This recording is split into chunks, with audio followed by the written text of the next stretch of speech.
trenches up front, though, we both agree. And I don't just think the first pick. I think they have 4 top 100 picks. I'll expand this out to linebacker, like front players, front 7, offensive line, defensive line, linebackers.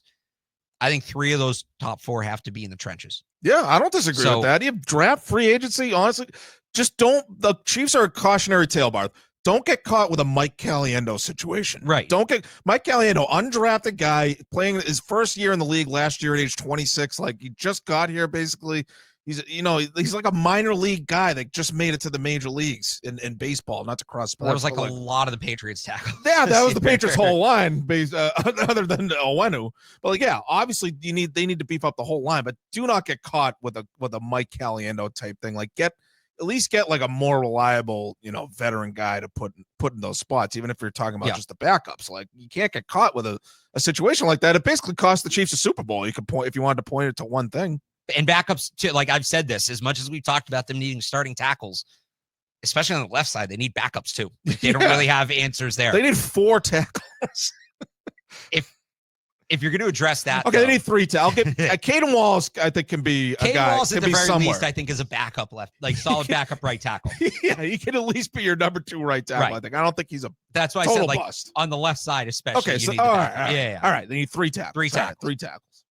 But if you're going to do that, if you're going to hammer the trenches early in the draft, right? Let's say you're going to go tackle, offensive lineman, defensive lineman, maybe a second defensive lineman or a linebacker in top 100, right? That's 3 or 4, especially at the top, that 4th pick. You got to address wide receiver through the veteran market. You have to do it. I think that is becoming more and more clear, but they can't do a half measure. So, like, some of these names that came out in the last week, Cooper Kupp, I'm good. 32 years old, hasn't played a full season in like 3 years. Has not had over 1,000 yards in that span. Yeah, I mean, they're working on setting into a contending team anyway, so it's not. I mean, it's not going to happen. Like, Deebo Samuel, another guy, can't stay healthy. He's a scheme touch guy, which Josh McDaniels has historically struggled with. I'm good. I mean, I wouldn't say no, but that can't be like your big addition. If he's your second addition, if it's T. Higgins and Deebo, like, okay. If it's DK Metcalf and Deebo, okay. I'm talking about as the big addition. Same goes for Kupp, but as the big addition. I would say Devontae Adams. I thought he looked good at times last year, but he's 32. Look at the track record of wide receivers after they turn 30. It's really not great. That's not a guy that's going to grow with Drake May. That's a 1-year placeholder. It's got to be Higgins, Metcalf, I mean, A.J. Brown, even though they won, did not look happy at times last night. I mean, I like A.J. Brown. I'd be happy with a trade. He seems like a guy that, like, if he's not making 10 catches, if he's not getting 10, 12 targets a game, he's just unhappy, even if he's in the freaking Super Bowl. You don't think he's going to do that here, though? I think he would. I just think that's just sort of a complaint, I guess. I'd take him. Fair enough. I guess the point being, like, this wide receiver class, it's interesting. There's a lot of guys that I think can be good complementary players in the draft. Guys that are really solid number 2, really solid number 3. Outside of Hunter and McMillan, maybe Luther Burden has the upside to be like a coverage dictator. So you're not getting that guy. You're not getting that guy later on. If you're not taking that guy at 4, and even at 4, you might not get that guy. I don't think Hunter or McMillan are guaranteed in that regard. I mean, all you need to say here, Barth, is it's the Patriots. They're not going to draft a game-changing wide receiver. Just not going to happen. Right. I'll believe when I see it. And the other thing about it, too, to go back to the coaching staff, the only coach on their staff who's never coached the position he's currently at is the wide receivers coach, is Todd Downing, which is an odd hire given their history, but he's at least experienced. He's a very experienced coach in general. Coach, yes. I feel like a former offensive coordinator, quarterback coach, pass game coordinator, he has to have at least some grasp. So what I think, my question is, can he manage the egos in the room? I think you need to have that sort of ability. So I think he'll be able to do that. And what I think he'll be able to do really well is teach the system, like teach the responsibilities, the routes, the assignments. It's more the technique stuff. Yeah. Where I would have liked to see them get an assistant wide receivers coach who maybe has more background there. Yeah. Especially if they're going to draft somebody high, which gets back to my point of again, you want the top free agents here at wide receiver, so they may have to get creative and do a trade.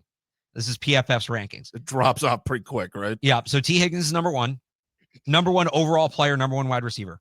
Number 2 wide receiver, number 4 player, Chris Godwin. I like Chris Godwin. I He's coming off an injury. Hate it. That's probably the floor of, I'm like, all right. Like, I think he can dictate coverage. He's got good speed. I think he's a good fit for Drake May, throwing over the middle of the field, throwing him open. Yeah. He's 28, so you got a couple years there. A little bit longer bridge, sustained bridge. There is the injury history, but there's that. Player number 7, wide receiver 3, Amari Cooper. Fell off at the end there in Buffalo where they had no receivers. I don't like. I hate a guy who's inconsistent from game to game. Yeah, or like he'll have a monster game and then get completely shut down. I don't know how much you've looked into Ted McMillan. You're gonna hate Ted McMillan if that's the book on him. 50% of his receiving yards this year came in 4 games. Okay, I'm all set. Wide receiver, that was 3, was Cooper. Wide receiver number 4, total rank 11, Stephon Diggs. Wouldn't hate it in theory, but 31-year-old coming off a torn ACL. Another guy seems like a real pain in the ass. If they were to add, so he was a captain last year in Houston his first year. He really bought in there. If they were to get, again, that like top receiver and then added Diggs, that would be awesome. That's probably my best case scenario. DeAndre Hopkins, after last night, how you feeling? Oh, he's cooked. Hollywood Brown, and now we're just getting into guys that like aren't coverage dictators. Darius Slayton, a fit, but he's again a complimentary player. Keenan Allen at this point. Yeah, like career, they have Darius. Complimentary, right? And then they're just rounding out their guys in the top 100. 2 more. Deontay Johnson. You want to talk about a pain in the ass? God, he's been on like 8 teams the last 3 years. Yeah, and then Mike Williams, who just can't stay healthy. See, here's my take on the whole thing: is that like, as much as I say like you can get by with just a good, decent group on the offensive line that just plays well as a group, I feel like you can't get by with just decent at that wide receiver. Like, I think that's why like it's a good debate between like line and receiver. Like, you got to be able to block, yes.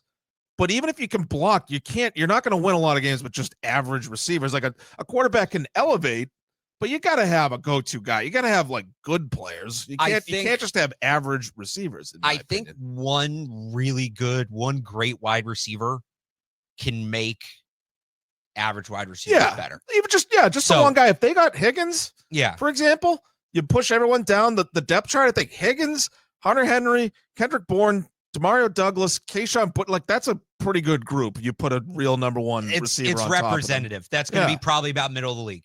I think you can block that.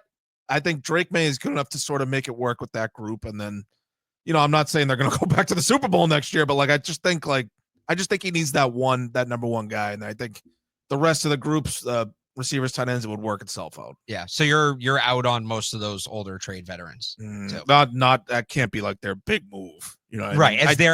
As the wide receiver. I would take a Chris Godwin. I would take Darius Slayton, but that can't be like, this is our big move at wide receiver. That can't be it. I think Godwin's probably the floor for the big move at receiver for me. Like if it's Godwin and then you like really beef up the offensive line. Cause I think look, I'd rather come out of next season saying they got to find Drake May a receiver rather than, oh my God, we just went through a whole other season where they couldn't block they're going to get the quarterback killed. I'd rather beef up the offensive line first. And look, they have too many needs. They're not going to get it all done in one offseason too. Like there needs to be a recognition of that.